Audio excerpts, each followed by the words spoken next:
에오틱 밸브에서 나온 에오타가 어센딩 올라가면서 라이트, 레프트, 넌 코로닉 커스프에서 각각 라이트 코로니 아트리가 나오고 레프트 코로니 아트리가 나오는데, 이 라이트 코로니 아트리는 라이트 쪽으로 가가지고 이것이 그 SA 노드나 AV 노드에 혈액을 공급하고, 레프트는 주로 레프트 엔트리하고 레프트 서컴플렉스로 나누게 된다. 이런 코로니 아트리와 마찬가지로 신경도 SA 노드에서 온 임펄스가 AV 노드로 전달돼 가지고 AV 노드에서 온 것이 라이트 브랜치, 레프트 브랜치로 나누어지는데, 이것이 피켄지 5다. 이것이 이제 레프트 엔트리오하고 레프트 서컴플렉스로 나눠지게 된다.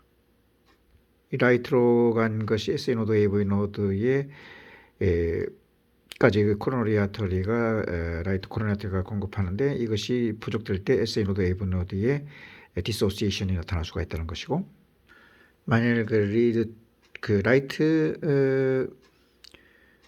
쪽으로다가 전기가 잘 안 온다면은, 임펄스가 잘 안 온다면은,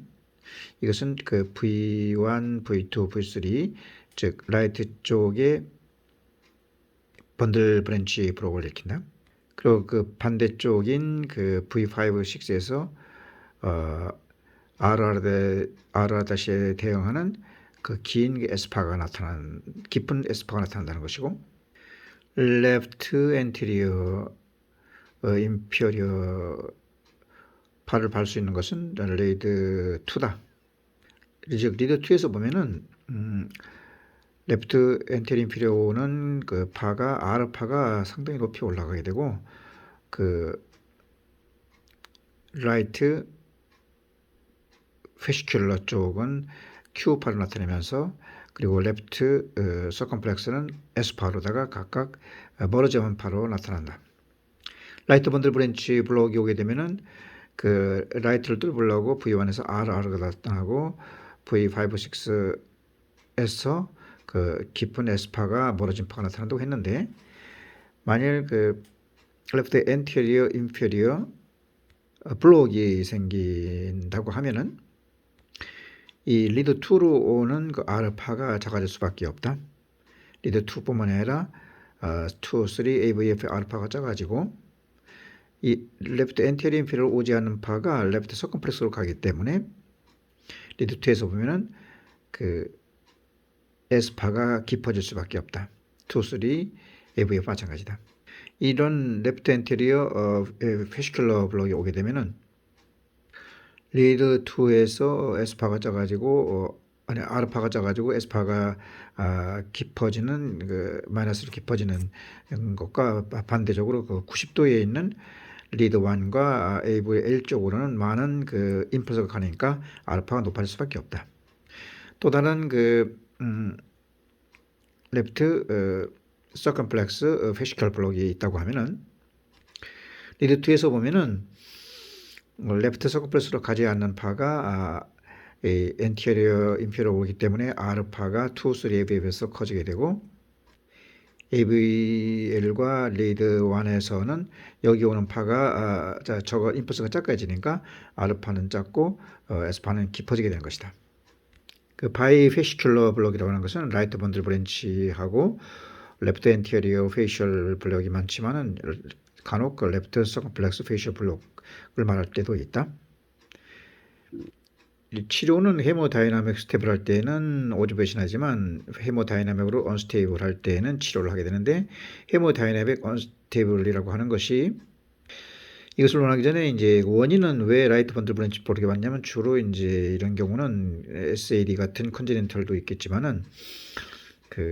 ASN도 AV노드로는 혈액 공급이 안 되기 때문에, 즉 앵기나라든가 하이퍼텐션 같은 것이 있을 때, 혹은 라이트 하트 페일리어 있을 때 라이트 번들 브랜치 블록이 오고, 레프트 엔티리어 페이셜 블록이 오는 경우도 마찬가지로 앵기나라든가 하이퍼텐션, 기타 레프트 하트 페일리어를 일으키는 여러 가지 원인들로 인해서 레프트 하트 페일리어가 올 때 이 레프트 엔테리어 페이셜 블록이 올 수가 있는 것이다. 그 대부분을 차지하는 바이페시큘러 블록이라는 것이 라이트 번들 브랜치 블록하고 레프트 엔테리어 페이셜 블록이기 때문에 이때 헤모다이나믹으로 그 언스테이블하다는 얘기는 즉 그 혈압이 올라간다든가 하트가 많아질 경우에는 알파와 베타, 카르베디올 같은 것을 쓰게 되는 것이고 만일 엔기나가 나타나가지고 뭐 10분 내에 어떤 엔기나가 나타나면은 TV카,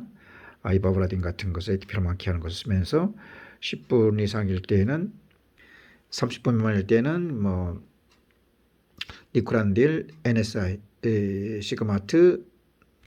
이소소르비드, 이소트릴 같은 것을 쓰게 되고 뭐 30분 이상이 된다고 하면은 뭐 디토콜레신, 뭐 AS 같은 것을 쓰게 되고 여러 가지 또 뭐 스테미에 대비한 볼륨이라든가 스텐트 같은 걸 하게 된다. 그리고 레프트 하트 페일리오의 전형적인 증상은 커핑이다. 즉 카디악 아웃풋가 제대로 안 되면은